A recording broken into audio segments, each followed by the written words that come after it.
What is the right way to implement yourself as a batter in these conditions, Ahmed?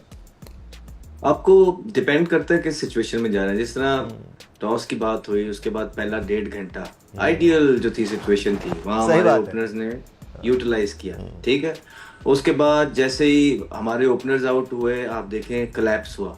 जो main innings खेली है ना आगे, जिसने साउथ अफ्रीका को इस टेस्ट मैच में पीछे धकेला है, वो थे रिजवान और आगा सलमान, जिसकी पार्टनरशिप जो थी वो हर्ट कर रही है. ऊपर से तो चलो लग गई, वो एक टॉस का फायदा होता ही होता है, वो पाकिस्तानी प्लेयर्स ने लिया. लेकिन जब ये दोनों खेल रहे थे ना, तब चीज़ें आसान नहीं थी. तब आपका टेम्परामेंट भी टेस्ट होता है, कैरेक्टर भी टेस्ट होता है, टेक्निक भी टेस्ट होती है, किस तरह आपने स्कोर भी निकालने हैं. तो उन्होंने शो किया दोनों ने कि उनके पास टेम्परामेंट भी था, टेक्निक भी थी. स्वीपें मार रहे थे, रिवर्स स्वीपें मार रही थी, थोड़ा सा प्रोएक्टिव बॉलर से पहले. आपने जैसे ही ऐसी सिचुएशन के अंदर बॉलर को सेटल होने दिया ना, तो वहां पे बॉलर फिर जहां 4 बॉल उसने एक जगह पे फेंके, एक बॉल घुस जाता है. फिर ऐसे सिचुएशन में अगर आप मुझसे पूछते हैं या जो हमने सीखा है यूनुस खान वगैरह से, वो यही बोलते थे कि सेटल नहीं होने देना है.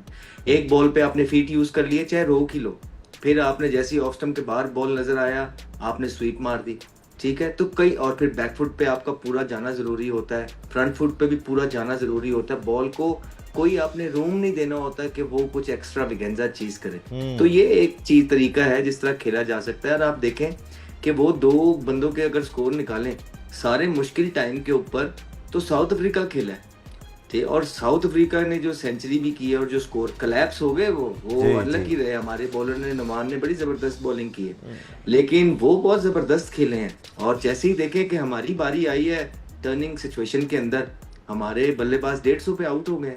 और जो हम पहले दिन बात कर रहे थे कि टेम्परामेंट की कमी है, इनका एम ही 50 स्कोर है. जिसने 50 किया है, आप सेकंड इनिंग में उनका आउट होने का तरीका देख लें कैसा था. तो वो जो गोल था वो पूरा हो गया, मतलब वही 25 की एवरेज गोल पूरा हो गया. यही तो हम बात करते हैं कि टेस्ट क्रिकेट 50 स्कोर की नहीं है. फिर मैं पढ़ रहा था सोशल मीडिया पे, फिर से एक कोई 50 कर देता है तो उसके बारे में ऐसे पोस्ट लगने लग जाती है कि जब 250 नॉट आउट पे खेल रहा है. तो ये कैलिबर आ गया आपका. यहाँ पे आप लेके आए हैं कि आपकी टीम के प्लेयर 50 पे खुश हो जाते हैं. कप्तान की एवरेज 30-32 की है, वो उस पे खुश है, और वो ग्लोरीफाई करते हैं बैठ के कि 9वें नंबर की टीम के आगे जब प्रेस कॉन्फ्रेंस करते हैं तो बताते हैं जी इस टीम में पिछले साल मेरे तो 35 की एवरेज थी या 32 की एवरेज थी, तीसरे नंबर पे स्कोर है. अरे यार भाई, जिसकी ओवरऑल जो है ना परफॉर्मेंस ही 0 है, उनके 5 बैट्समैनों से आप तीसरे नंबर पे हैं, तो क्या फर्क स्टैंडर्ड्स लो हो गए ना.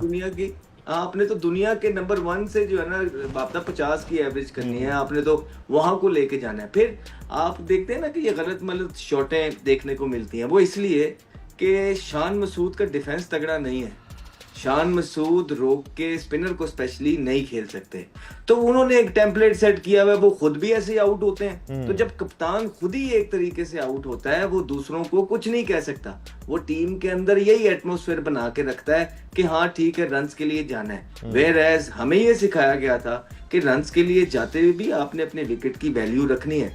ये तब होता है जब आपसे क्वेश्चंस होते हैं, ये तब होता है जब आपने जवाबदेह होना होता है. जवाबदेह किसने लेना है? कप्तान को. तो जब कप्तान खुद ही इस तरह के शॉट मार के आउट होता है, तो फिर वो किसी से क्या पूछेगा. और तो ये वजह है जो हमें समझ आती है कि जिसकी वजह से हमारे प्लेयर्स जो हैं अब उनकी अकाउंटेबिलिटी नहीं होती है गलत शॉट पे, इसलिए इधर उधर शॉट मार के आउट होते हैं. जहां तक इस मैच की बात है, मैंने आपको कल भी कह दिया था कि साउथ अफ्रीका बहुत पीछे रह गए हैं.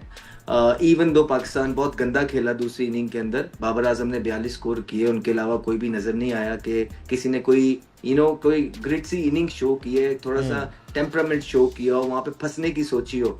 सारे कैजुअल खेलते हुए, शॉटें मारते हुए आउट हुए. लेकिन इसके बावजूद भी जिस तरह का ये पिच है, साउथ अफ्रीका ऑलरेडी 2 दिनों के अंदर बहुत पीछे रह गया था.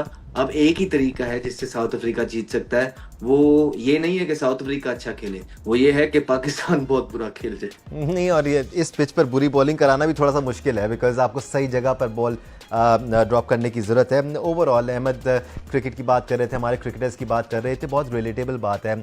ओवरऑल स्टैंडर्ड्स में कमी आई है, कमिटमेंट में कमी आई है, पर्सनल स्टैंडर्ड्स में कमी आई है।